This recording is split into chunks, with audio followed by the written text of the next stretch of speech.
প্রিয় শ্রোতা বন্ধুরা, কেমন আছেন সবাই? রূপালীর গল্পকুঞ্জে আপনাদের স্বাগত।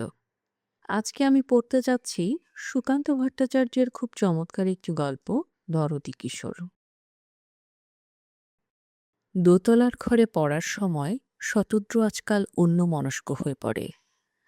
জানলা দিয়ে সে দেখতে পায় তাদের বাড়ির সামনের বস্তিটার জন্যে যে নতুন কন্ট্রোলের দোকান হয়েছে, সেখানে নিদারুণ ভিড় আর চালের জন্যে মারামারি কাটাকাটি। মাঝে মাঝে রক্তপাত আর মূর্ছিত হওয়ার খবরও পাওয়া যায়। সেই দিকে চেয়ে থাকতে থাকতে সে স্কুলের পড়া ভুলে যায়। অন্যায় অত্যাচার দেখে তার রক্ত গরম হয়ে ওঠে। তবু সে নিরুপায়। বাড়ির কঠোর শাসন আর সতর্ক দৃষ্টিকে ফাঁকি দিয়ে কিছু করা অসম্ভব। যারা চাল না পেয়ে ফিরে যায়, তাদের হতাশায় অন্ধকার মুখ তাকে যেন চাবুক মারে। এদের দুঃখ মোচনের জন্য কিছু করতে শতদ্রু উৎসুক হয়ে ওঠে, চঞ্চল হয়ে ওঠে মনে প্রাণে। তারই সহপাঠী শিবুকে সে পড়া ফেলে প্রতিদিন চালের সারিতে দাঁড়িয়ে থাকতে দেখে।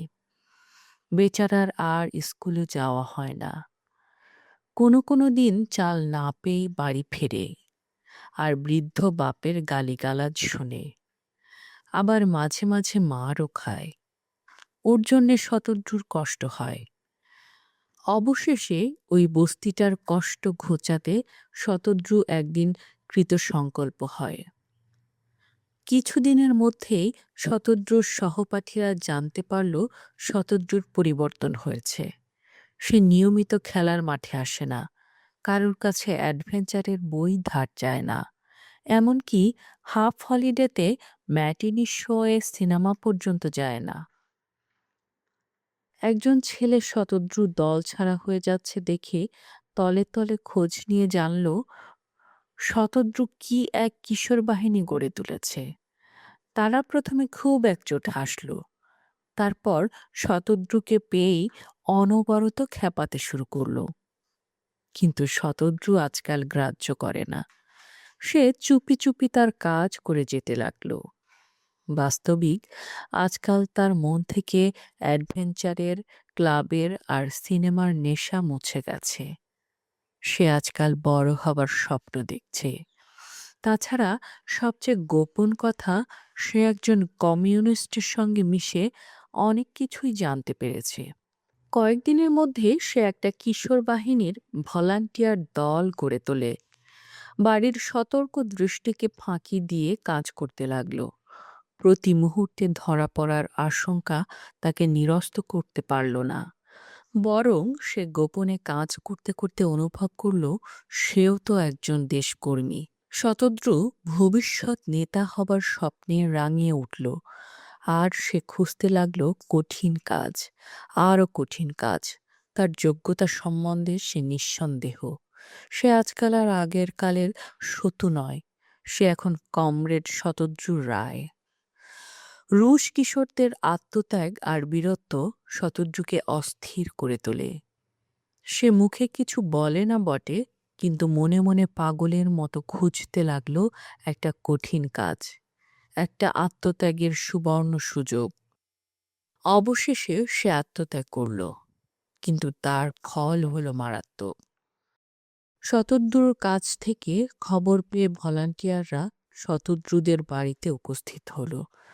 শতদ্রুর বাবা অফিস যাবার আগে খবরের কাগজে শেয়ার মার্কেটের খবর দেখছিলেন। একপাল ছেলেকে ঢুকতে দেখে তিনি জিজ্ঞাসু দৃষ্টিতে তাকালেন। আমরা কিশোর বাহিনীর ভলান্টিয়ার। আপনার ছেলের মুখে শুনলাম আপনি নাকি ৬০ মণ চাল বাড়িতে লুকিয়ে রেখেছেন। সেগুলো বস্তির জন্য দিতে হবে। আমরা অবশ্যই আধা দরে আপনার চাল বিক্রি করে ৬০ মণের দাম দিয়ে দেব, আর তাতে রাজি না হলে আমরা পুলিশের সাহায্য নিতে কুণ্ঠিত হব না। আমার ছেলে এ খবর দিয়েছে? না। আগে হ্যাঁ। আচ্ছা, নিয়ে যাও। ছেলেরা হৈ হৈ করতে করতে চাল বের করে আনলো। তারা লক্ষ্য করল না শতদ্রুর বাবার কি জ্বলন্ত চোখ। শতদ্রুর বাবা সেদিন অফিসে না গিয়ে পাথরের মতো স্তব্ধ হয়ে বসে রইলেন। সেই দিন দুপুরে একটা আর্তচিৎকার ভেসে এলো বস্তির লোকদের কানে। তারা বুঝল না কিসের আর্তনাদ। বুঝতে পারলে হয়তো সমবেদনায় ব্যথিত হতো, কিন্তু তারা সদ্য পাওয়া চাল নিতেই ব্যস্ত। বহুক্ষণ ধরে অমানসিক অত্যাচারের পর শতদ্রুকে তার পড়ার ঘরে তালা বন্ধ করে রাখা হলো। কিন্তু শতদ্রু এতে এতটুকু দুঃখিত নয়, এতটুকু অনুশোচনা জাগল না তার মনে। সে ভাবে, এত তুচ্ছ, এত সামান্য নিপীড়ন রুশিয়ার বীরদের কথা আর কায়ুর কমরেডদের তুলনায় তার আত্মত্যাগ এমন কিছু নয়। তবু একটা কিছু করার আনন্দে সে শিউরে উঠল। আর এই কান্নায় তার মন পবিত্র শুচিস্নিগ্ধ হল।